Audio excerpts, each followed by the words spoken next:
Bismillahirrahmanirrahim. Assalamualaikum warahmatullahi wabarakatuh.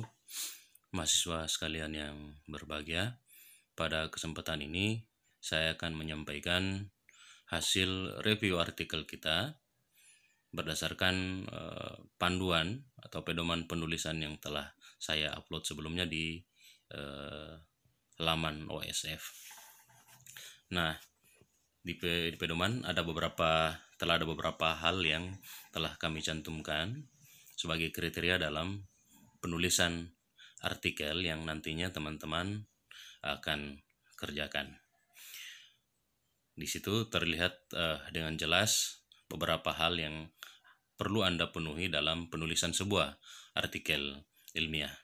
Nah, pada kesempatan ini saya akan menyampaikan kepada Anda beberapa contoh dari artikel yang telah Anda buat hanya dalam bentuk sampel, dikarenakan biasanya kekeliruan dalam menulis artikel itu dialami oleh semua mahasiswa.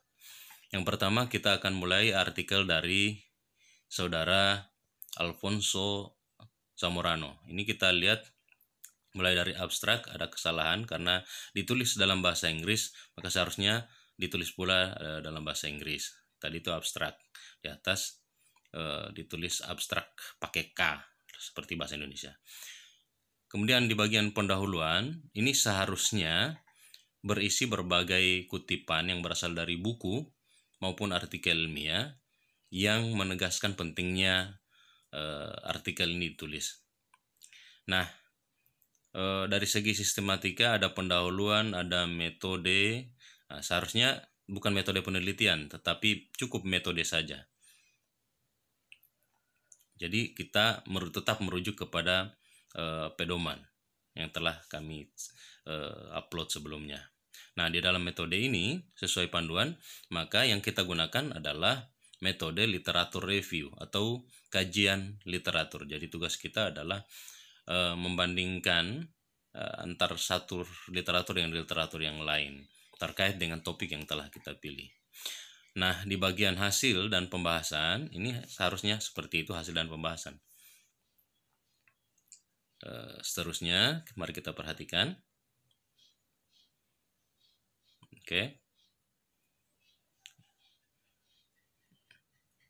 Oke, di bagian penutup ini bukan penutup, seharusnya kesimpulan sesuai dengan panduan dan tidak ditulis seperti ini, menyajikan angka-angka 1, 2, 3 dan seterusnya, tapi ditulis dalam satu paragraf.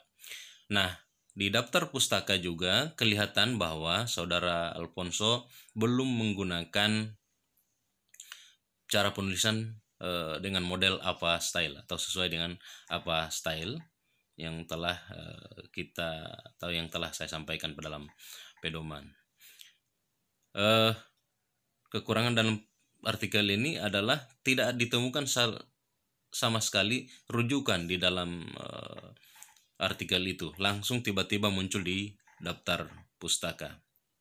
Jadi kita tidak dapat mengenali apakah dia menggunakan apa style atau tidak, tapi tiba-tiba muncul langsung di daftar pustaka. Nah, jadi kita tidak kenali dari mana sumber-sumbernya sehingga lahir artikel ini. Jadi itu beberapa hal dari artikel Alfonso Zamorano. Selanjutnya kita masuk ke artikel berikutnya atau sampel artikel berikutnya untuk kita periksa,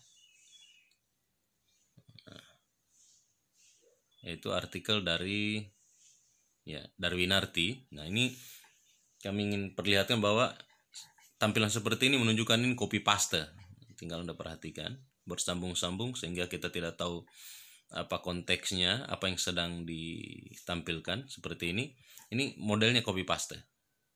Ini saya tulis dengan jelas catatannya bahwa ini model-modelnya copy paste.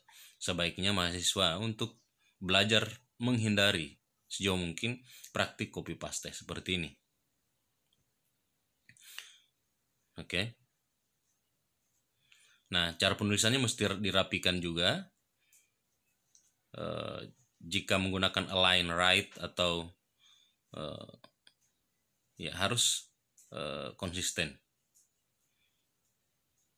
Oke. Nah, ini sudah sepertinya menggunakan apa style, tetapi belum memahami dengan benar, sehingga yang seharusnya buku ditulis artikel jurnal. Kita perhatikan ini salah satunya di bagian atas yang dipilih artikel jurnal, padahal sebenarnya ini adalah buku. Oke, jadi dan isiannya juga belum lengkap. Kota terbit, penerbitnya apa, tidak dilengkapi. Oke, yang di bawahnya itu tujuan, peranan, jenis penelitian itu mesti diketik dengan rapi. Oke, demikian seterusnya. Dan bagian ini kita ketemukan lagi praktik copy paste. Ini mesti diperbaiki dengan benar. Ini sungguh tidak bisa ditoleransi cara-cara copy paste. Nah, di daftar pustakanya referensinya sepertinya belum sesuai panduan dari jumlah yang telah kita tentukan, telah ditentukan dalam pedoman. Minimal 20 dari buku maupun jurnal. Dan jika telah menggunakan apa style, sesungguhnya harusnya yang tampil itu, kalau satu buku seperti ini, Dr. Syahrum dan seterusnya, seharusnya satu saja, tidak lebih dari satu. Nah, jika benar cara pengutipan dengan menggunakan apa style. Oke, baik. Nah, kita ke artikel berikutnya dari Lista Rahmayanti. Kita perhatikan di mana letak kekeliruannya untuk kita cermati bersama. Oke, penggunaan bahasa asing hendaknya dimiringkan atau italik.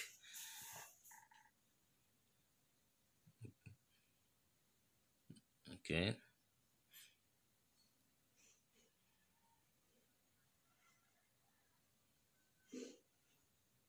Jadi di pendahuluan ini hendaknya yang kita lakukan adalah mengelaborasi berbagai rujukan dari berbagai sumber, baik itu buku maupun artikel ilmiah.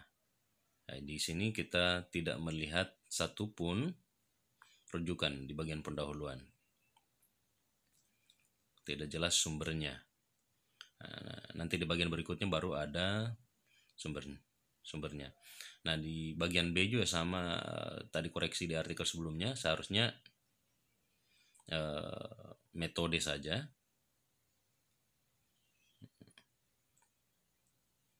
Sesuai panduan.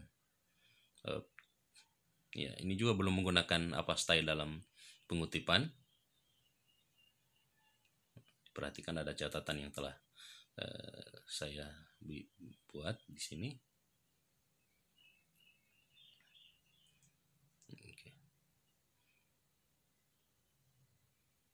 Pengetikannya mesti dirapikan.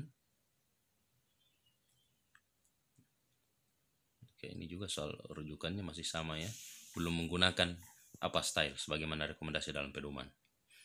Oke, ya, mesti lagi-lagi di kesimpulan belum rapi. Nah, di daftar pustaka ini mesti Anda Lista Rahmadani dan menjadi perhatian semuanya, mesti mempelajari cara menuliskan referensi dengan baik, terutama karena kita menggunakan apa style, maka kita mesti belajar menggunakan model apa style dengan benar. Oke.